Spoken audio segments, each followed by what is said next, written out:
Metodologias Ativas de Aprendizagem, Glauber Santiago e Camila Dias de Oliveira. Unidade Temática 1, Pano de Fundo Histórico.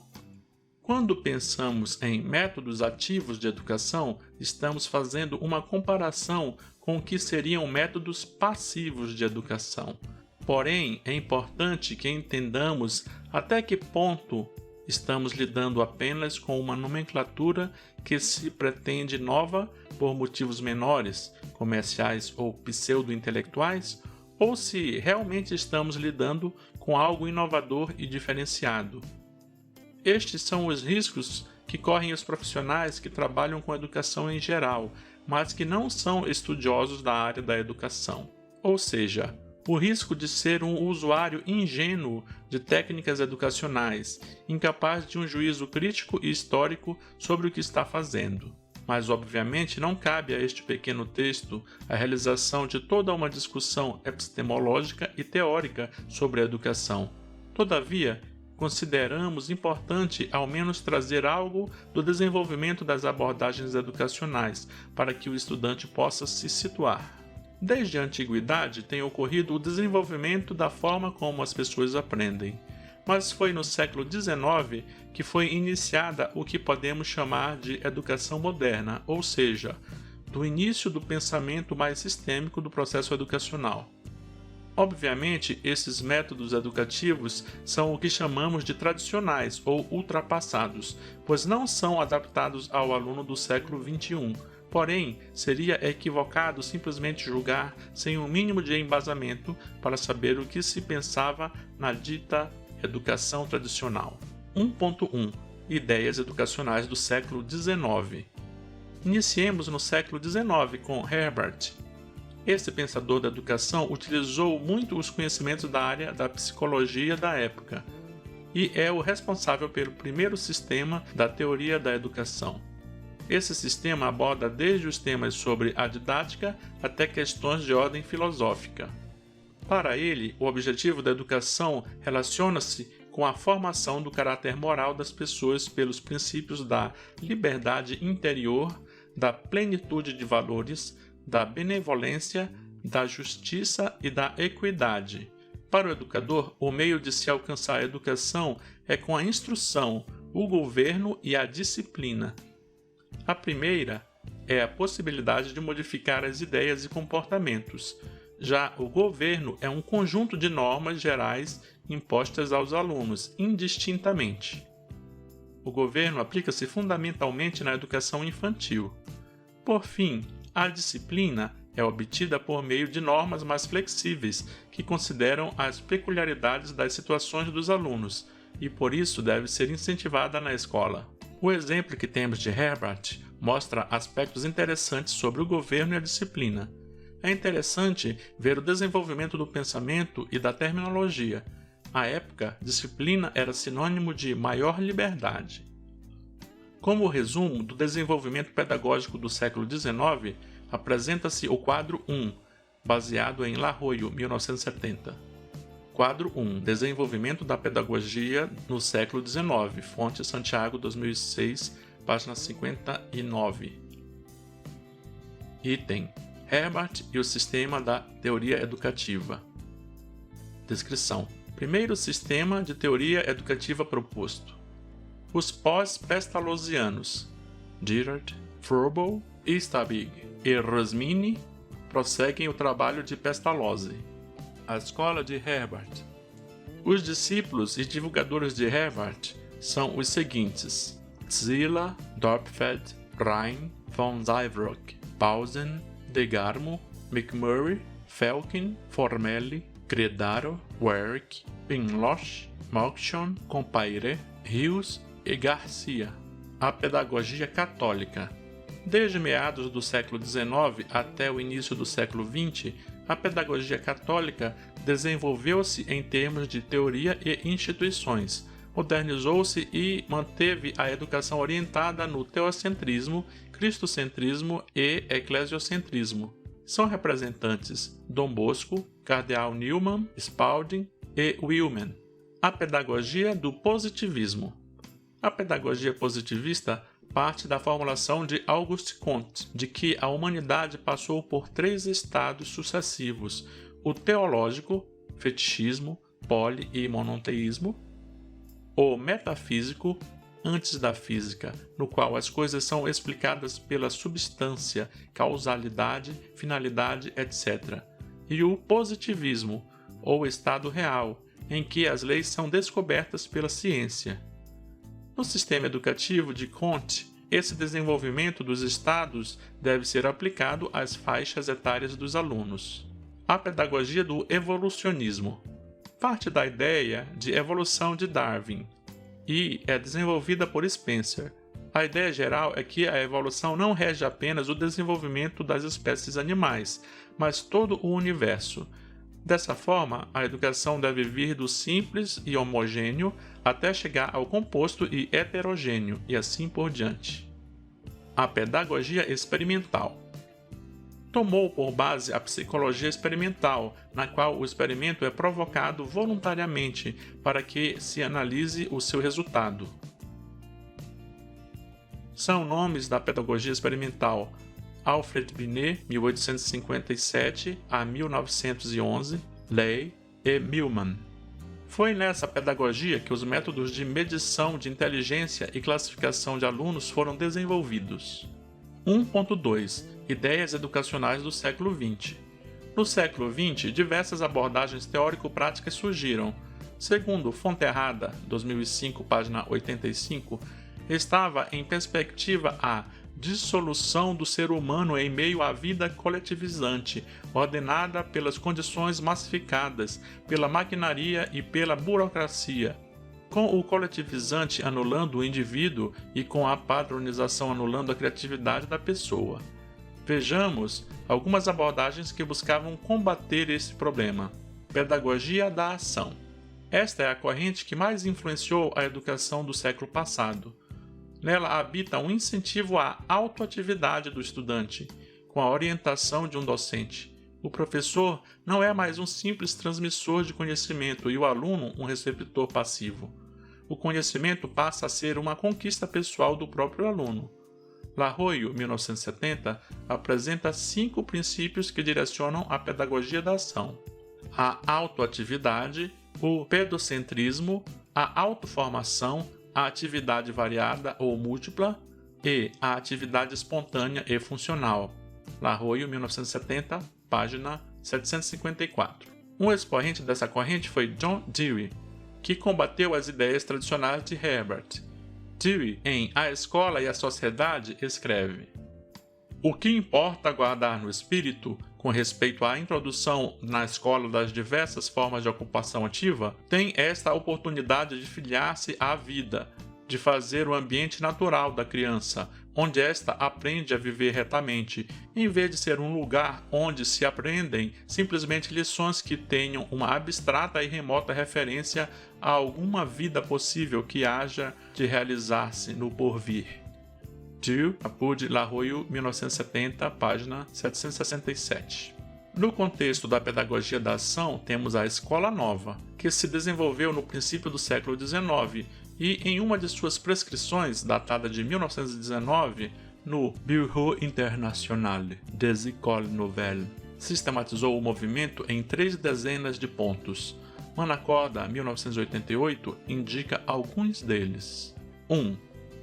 A nova escola é um laboratório de pedagogia ativa, um internato situado no campo, onde a coeducação dos sexos deu resultados intelectuais e morais incomparáveis. Ela organiza os trabalhos manuais, de ebanisteria, de agricultura, de criação e, ao lado dos trabalhos programados, solicita trabalhos livres. Nela, a cultura do corpo é assegurada pela ginástica natural e pelas viagens a pé ou de bicicleta e acampamento em tendas. 2. Em matéria de educação intelectual, a Escola Nova procura abrir a mente para uma cultura geral, a qual se une uma especialização inicial espontânea e em seguida voltada para uma profissionalização. Nela, o ensino está baseado nos fatos e nas experiências, como também na atividade pessoal, que surge dos interesses espontâneos das crianças. O trabalho individual consiste na pesquisa de documentos que servem também para a preparação de conferências. A esse trabalho se acrescenta o trabalho coletivo. O ensino propriamente dito é ministrado só na parte da manhã.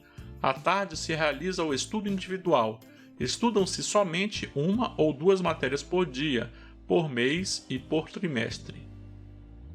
3. A autoridade imposta é substituída pela prática gradual do senso crítico e da liberdade, numa república escolar, com a eleição dos chefes e dos cargos sociais. As sanções positivas, recompensas, consistem em oferecer ocasiões para desenvolver as capacidades criativas.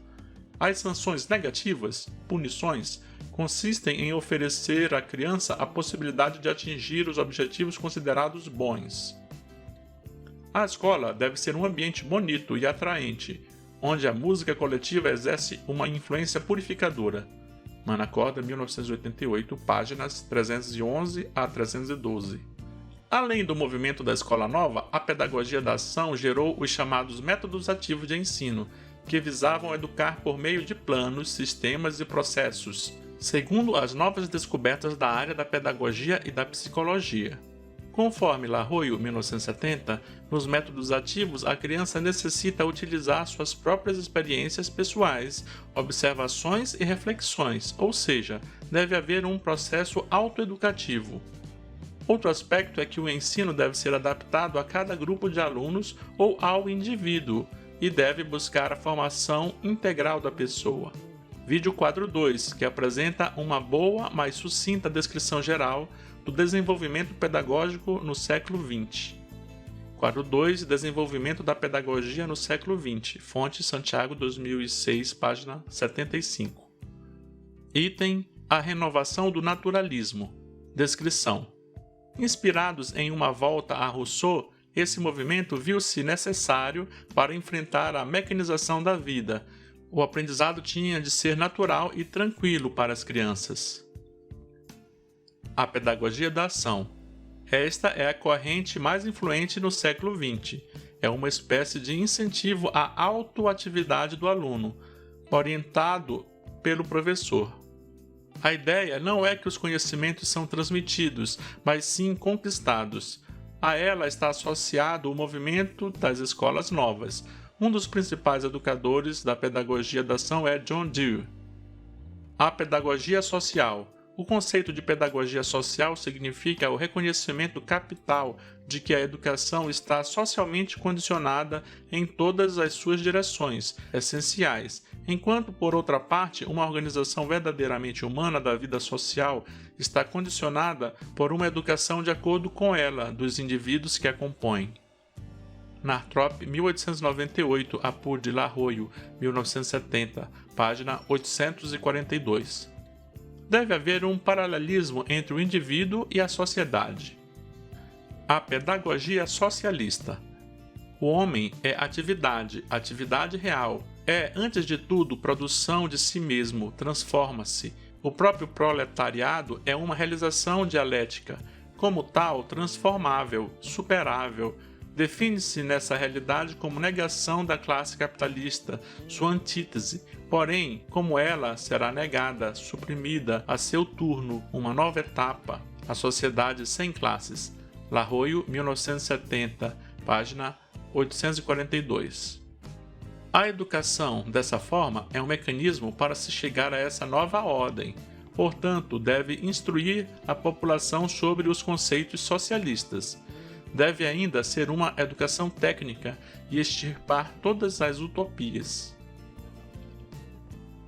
A pedagogia da vida.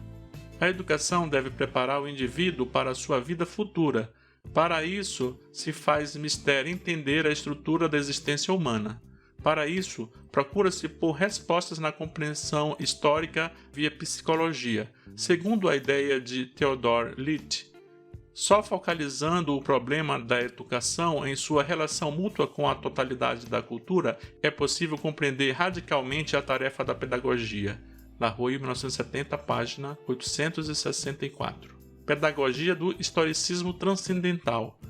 No dizer de Gianni Gentili, a educação é formação, desenvolvimento ou devir do espírito.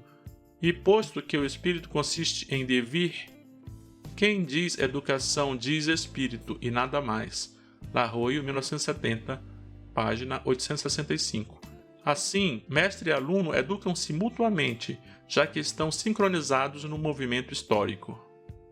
A pedagogia existencial, parte da filosofia do existencialismo, pretende que o educando deva se incumbir de si mesmo, já que cria sua própria existência com o incentivo do educador, que indica sua responsabilidade e papel em relação à sua existência. Pedagogia cultural dos valores. Para ela, a educação é a realização de valores culturais. Dessa forma, organizam-se os conteúdos a serem aprendidos em função dos territórios culturais, ciências, estéticas, moral, civismo. A educação deve ser uma inspiração. A pedagogia da personalidade. O homem deve ser educado para si mesmo e não para o benefício dos outros e da sociedade. Deve se tornar uma personalidade autônoma. A pedagogia analítica. A pedagogia analítica atua como uma atividade terapêutica que analisa os problemas e indica soluções. Inicialmente estuda os objetivos educacionais, depois os meios, educando e educador, e por fim indica um método. O construcionismo assemelha-se à pedagogia analítica, pois parte da ideia de analisar e dar soluções, mas ambiciona ser mais revolucionária na escolha dos seus temas, já que o orientando deve ser orientado por projetos reais e revolucionários, deve aprender para o futuro. A pedagogia do futuro. As tendências e correntes desbravadoras são a pedagogia fenomenológica, a monográfica, a asséptica, etc. Para o melhor entendimento de cada um desses movimentos e ideias, sugere-se uma busca na internet por mais informações, incluindo a visualização de algum quadro que resuma os principais teóricos da educação. Fica o convite ao estudo. 1.3 Demandas do século XXI. A ideia geral sobre os métodos ativos na educação. Conforme foi verificado, quando falamos de métodos tradicionais de educação, nos reportamos ao século XIX e observamos que desde o início do século XX se fala em educação com ação por parte do aluno, em oposição à passividade deste. Foi nesse contexto que o aporte filosófico, educacional e psicológico de pensadores como Ausubel, Brunner, Dill, Piaget e Rogers, que surgiram o que chamamos hoje de metodologias ativas de aprendizagem. No geral, essas metodologias surgiram a partir do desenvolvimento tecnológico, científico e cultural de meados do século XX, e continuam a ganhar nova roupagem e a agregar valores conforme as mudanças vêm ocorrendo até o momento. O que o século XXI demanda da educação? Perrenot, 2000, página 15, indica 10 novas competências direcionadas ao professor. São elas: 1. Organizar e dirigir situações de aprendizagem. 2. Administrar a progressão das aprendizagens. 3. Conceber e fazer evoluir os dispositivos de diferenciação. 4. Envolver os alunos em suas aprendizagens e em seu trabalho. 5. Trabalhar em equipe. 6. Participar da administração da escola. 7. Informar e envolver os pais. 8. Utilizar novas tecnologias. 9. Enfrentar os deveres e os dilemas éticos da profissão. 10. Administrar sua própria formação contínua. Essas 10 competências do docente são um fértil campo de ideias de como os métodos de ensino contemporâneos devem se comportar, ou seja, como ativar o estudante para o seu aprendizado? As unidades seguintes irão apresentar alguns métodos que buscam responder a esta e a outras perguntas.